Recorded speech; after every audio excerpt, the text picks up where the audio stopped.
NDA ప్రభుత్వంలో గిరిజనులకు స్మరణయుగం. గిరిజన పిల్లలు ఉన్నత విద్యతో జీవిత ప్రమాణాలు పెంచుకోవాలని ఎమ్మెల్యే చిర్రి బాలరాజు అన్నారు. అలాగే కోట రామచంద్రాపురం ఐటీడీఏ పెరేడ్ గ్రౌండ్ లో శనివారం ప్రపంచ ఆదివాసీ దినోత్సవం సందర్భంగా వేడుకలు గిరిజన సంక్షేమ శాఖ ఐటీడీఏ ఆధ్వర్యంలో అంగరంగ వైభవంగా జరిగాయి.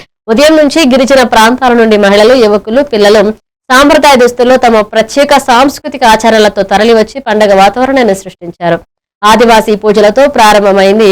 ఇక సాంప్రదాయ భూదేవి పూజలతో వేడుకలు ప్రారంభమయ్యాయి. ఈ సందర్భంగా గిరిజనులు తమ జాతి సాంప్రదాయాలకు ప్రతీకలైన నృత్యాలు, గీతాలు ప్రదర్శించారు.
చదువుకున్నటువంటి వారి కోసం మన జ్ఞానాన్ని ఉపయోగించి వారికి దిశానిర్దేశం ఎందుకు చేయలేకపోతున్నాం?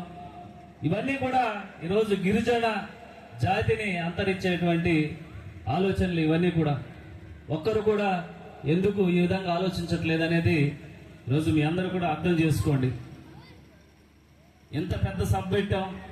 ఒక 10 రోజుల నుంచి ఇక్కడ ఉన్నటువంటి 7 మండలాలు ఉన్నటువంటి అధికారులు కానీ, ఆదివాసీ నాయకులు కానీ, అలాగే ఇక్కడ పిఓ గారు కానీ, మరి కొంతమంది నాయకులు కానీ ఎంతో కష్టపడి మీకోసం ఈరోజు ఈ సభను ఏర్పాటు చేస్తే ఒక 2 గంటలు కూడా కూర్చోలేనటువంటి మన ఓపికకి మనం అందరం కూడా జోహార్ చెప్పుకోవచ్చు. ఒకసారి మీరు అందరూ ఆలోచించండి. అంటే ఏదో విమర్శ చేస్తున్నానని కాదు. ఒకసారి మన జాతి గురించి మనం మాట్లాడుకునేటప్పుడు మనం ఏంటనేది కూడా మనం ఆలోచించుకోవాలి. దయవుంచి ఇలాంటి పొరపాటు మళ్ళీ మీరెవరు కూడా చేయకూడదని నాయకులు కానీ, అలాగే ఆదివాసీ ముద్దు బిడ్డల్ని